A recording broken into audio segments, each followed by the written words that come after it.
Hello students, आज हम देखेंगे physical properties of carbonyl compounds. Carbonyl compounds consist of aldehyde, ketone and carboxylic acid and many other compounds, but we have to study in this lesson is only aldehyde, ketone and carboxylic acid. उसके हमें physical properties देखनी है. अब physical properties में सबसे पहले हम देखेंगे nature of intermolecular forces. What is mean by intermolecular forces? Inter means in between. In between यानी दो एटम्स के बीच में, दो मॉलिक्यूल्स के बीच में जो फोर्स ऑफ अट्रैक्शन होगा, जो बॉन्डिंग होगी उन दोनों के बीच में, उसे हम कहेंगे intermolecular forces of attraction. So तीनों जो है aldehyde, ketone and carboxylic acid, इन तीनों में कॉमन कौन सा ग्रुप है? Carbonyl group. ये जो C double bond O group है ये कॉमन है तीनों में, this carbonyl group. So carbonyl bond in aldehyde ketone is a polar covalent bond. अब अल्डिहाइड और कीटोन में ये जो बॉन्डिंग है ये पोलर है. पोलर मीन्स एक पॉजिटिव पोल, एक नेगेटिव पोल, डायपोलर जिसे हम कहेंगे. So in aldehyde and ketone it is a polar covalent bond. These compound contain dipole forces of attraction. इनमें जो बॉन्डिंग रहेगा वो रहेगा dipole forces of attraction. That means दोनों पोल्स पर, ये एक एंड है, एक यहाँ पर एंड है. ये कार्बन जो है पार्शियल पॉजिटिव रहेगा, oxygen will be partial negative. Similarly carbon oxygen ऐसे इसमें पोलैरिटी डेवलप हो जाएगी. एक जो है हाईली इलेक्ट्रोनेगेटिव है ऑक्सीजन, तो ये पार्शियल नेगेटिव चार्ज रहेगा अपनी तरफ, ये बॉन्ड के इलेक्ट्रॉन अट्रैक्ट करने के लिए देखेगा, इसलिए इसके ऊपर कौन सा चार्ज एक्वायर होगा? Partial negative on oxygen. और कार्बन जो है ये लेस इलेक्ट्रोनेगेटिव है as compare to oxygen. Hence carbon will donate their electron towards, और it will shift their electron towards the oxygen. ये अपने इलेक्ट्रॉन उसको दे देगा, यानी कंप्लीटली ट्रांसफर नहीं हुआ है, बट ये प्रोसेस हो रही है due to electronegativity difference between carbon and oxygen. So ये जो ऑक्सीजन है this will attract the electrons of carbon towards itself as it is more electronegative than the carbon atom. Hence it will acquire partial negative charge and carbon will acquire partial positive charge.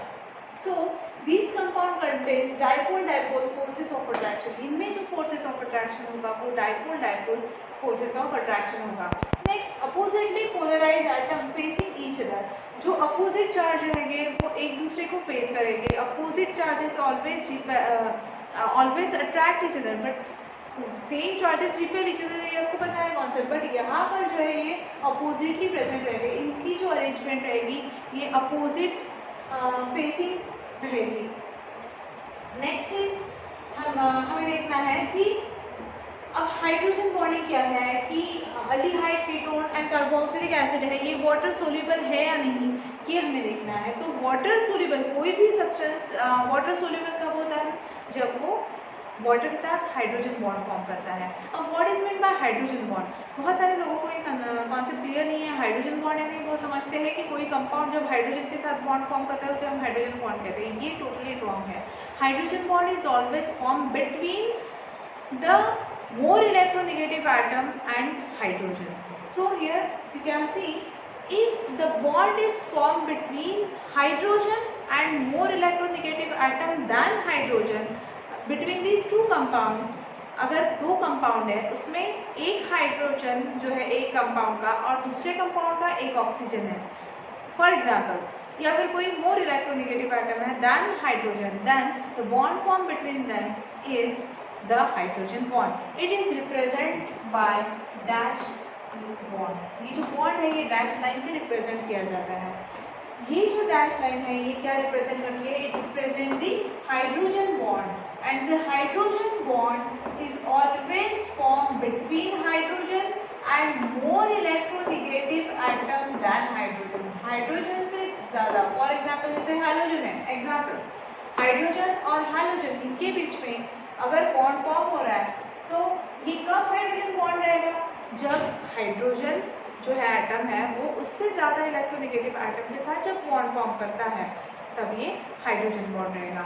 तो अगर मान लो कोई भी substance water में soluble है, इसका meaning क्या होता है कि वो सब्सटेंस अगर वाटर के साथ हाइड्रोजन बॉन्ड फॉर्म कर रहा है then only it is soluble in water, otherwise it is insoluble in water. For example, sugar water में डिजोल्व हो जाती है, सॉल्ट वाटर में डिजोल्व हो जाता है. Why? Because it is forming hydrogen bond with water. But in case of oil and water, if you see the combination of oil and water, oil cannot dissolve in water completely. It doesn't dissolve. Why it happens so? Because it is unable to form hydrogen bond with water. Oil is not forming hydrogen bond with water, and hence it is insoluble in water. That's the main reason. The reason should be hydrogen bond. So carboxyl group, that is COH group of carboxylic acid, it contains OH bond. If you see the structure of COH, so COH is C double bond O and OH. This carboxylic acid contains carbonyl group which is attached to one OH group. Okay, so which is responsible for hydrogen bonding, and thus carboxylic acid has the strongest intermolecular forces of attraction. अगर हम देखेंगे तो ये carbonyl group के जो compounds हैं उनमें ज़्यादा तो stronger bond intermolecular forces of attraction किसमें होगा? कार्बोक्सिलिक एसिड में. क्यों होगा इसमें कार्बोक्सिलिक एसिड में ऐसा बॉन्ड?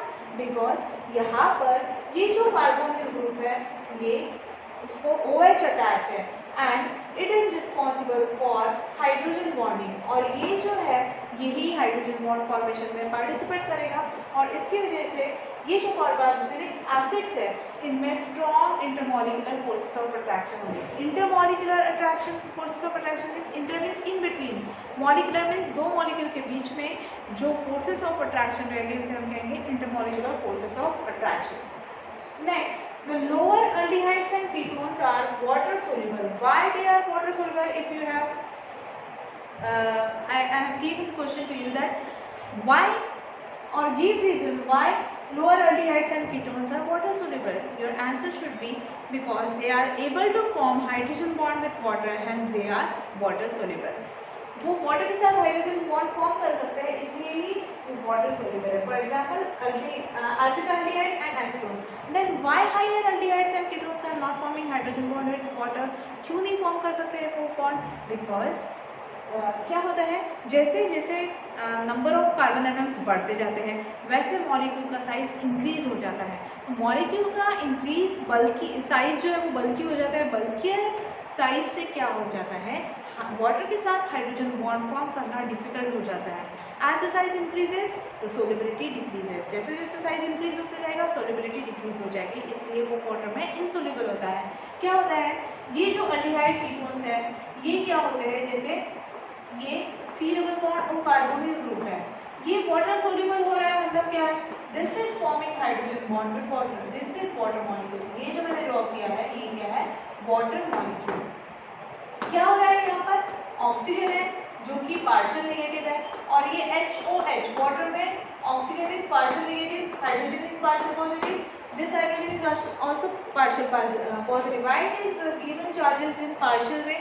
Because ये बॉन्ड ब्रेक नहीं हुआ है. जब वो बॉन्ड ब्रेक हो जाएगा तब कंप्लीट चार्जेस डेवलप होते हैं. अदरवाइज यहाँ पर पार्शियल चार्जेस यानी हाफ चार्जेस है वहाँ पर डेवलप हुआ है. तो ये पॉजिटिव हाइड्रोजन का और ये ऑक्सीजन का नेगेटिव, इन दोनों में फोर्सेस ऑफ अट्रैक्शन डेवलप हो जाएंगे. व्हाई? बिकॉज अपोजिट चार्ज है, ऑक्सीजन के ऊपर पार्शियल नेगेटिव, हाइड्रोजन के ऊपर पार्शियल पॉजिटिव. सो अपोजिट चार्ज में स्ट्रॉन्ग फोर्स ऑफ अट्रैक्शन रहेगा.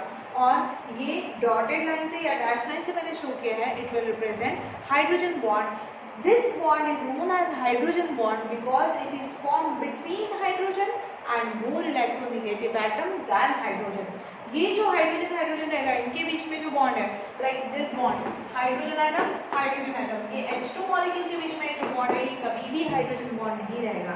बिकॉज हाइड्रोजन बॉन्ड के लिए डेफिनेशन क्या है कि it is a bond which is form between hydrogen and उससे ज़्यादा इलेक्ट्रोनेगेटिव एटम जो है उसे हम कहेंगे हाइड्रोजन बॉन्ड. तो यहाँ पर हमने कार्बोनिल ग्रुप आपका यहाँ पर अल्डिहाइड एंड कीटोन कंसीडर कर सकते हो. लोअर, ये जो लोअर अल्डिहाइड कीटोन है ये इजीली वाटर के साथ ऐसे हाइड्रोजन बॉन्ड फॉर्म करते हैं और इसलिए वो वाटर सोल्यूबल होते हैं.